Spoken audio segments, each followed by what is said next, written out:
Cinema చూసి ఇప్పుడే బయటకొస్తున్నా. ఇంకా మైండ్‌లో తిరుగుతుందంటే ఇది మామూలు సినిమా గాదు ఇది. అసలు డైరెక్షన్ ఏంది? ఆ స్క్రీన్ ప్లే ఏంది? హీరో, హీరోయిన్ చూపించిన విధానం ఏంది మామ? టాప్ నాచ్ అసలు. Background score biggest asset. బుర్ర పాడుంటది. నమ్మస్తే మామ. ఇప్పుడే నేను 'డీసీ' అనే సినిమా చూసి బయటకొచ్చినా.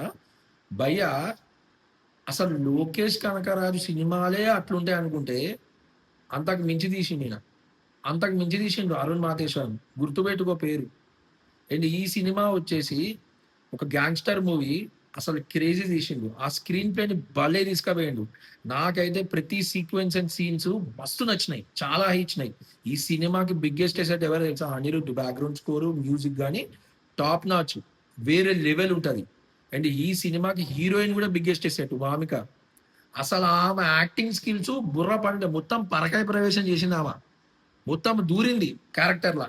అండ్ ఈ సినిమాలో వాళ్ళ ఫ్రెండ్స్ క్యారెక్టర్ గాని, ఆ లవ్ గాని, ఆ ఎమోషన్ గాని, ఫాదర్ సెంటిమెంట్ గాని నీకు గావాల్సినన్ని అన్నున్నాయి మామ. అండ్ ఈ సినిమా స్టార్టింగే చోరీ జరుగుతది. చోరీ జరుగుతూనే ఇన్వెస్టిగేషన్ స్టార్ట్ అయితది. పోలీసోడి సీక్వెన్సెస్ కూడా మస్తుంటాయి.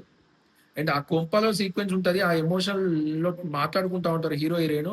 గవి గాని, అక్కడ ఫైట్ సీక్వెన్స్ గాని, ఇంటర్వెల్ బ్యాంగ్ ఫైట్ సీక్వెన్స్ మాత్రం బుర్ర పాడుంటది. మామూలుగుండదు. వేరే లెవెల్ ఉంటది. మస్తు అనిపించింది నాకు. అండ్ సెకండ్ హాఫ్‌లో ఇగ నీకు ఒక పోలీస్ స్టేషన్ సీన్ ఉంటది. హీరోయిన్ సీక్వెన్సు ఎహెహే! మామూలుగుండదు. అండ్ సెకండ్ హాఫ్‌లో ఇంకో సీక్వెన్స్ ఉంటది.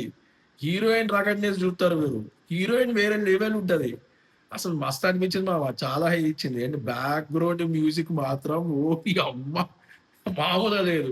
మస్త్ అనిపించింది మామ. నాకైతే మస్త్ అనిపించింది మామ. ఈ సినిమా థియేటర్‌లో చూడు మామ. నీకు హై ఇయ్యకపోతే అడుగు మామ. మామూలుగా లేదు cinema. Go and watch 'DC' in theatres. బుర్ర పాడు. బై.